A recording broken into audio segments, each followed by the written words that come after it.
On this short quick video, I'm gonna show you how to fix TikTok not working. First thing, open the settings on your phone, open the apps manager.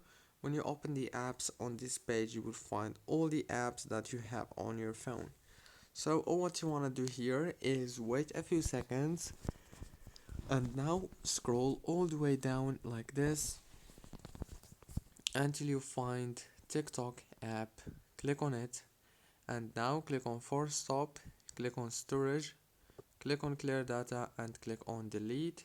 Click here on clear cache, go back, click on data usage, make sure to enable all the options right here and go back again, click on this force stop and then open the power usage details. Click down here again on this force stop right here and make sure that the power consumption alert is enabled, and that's it. Don't forget to like, subscribe.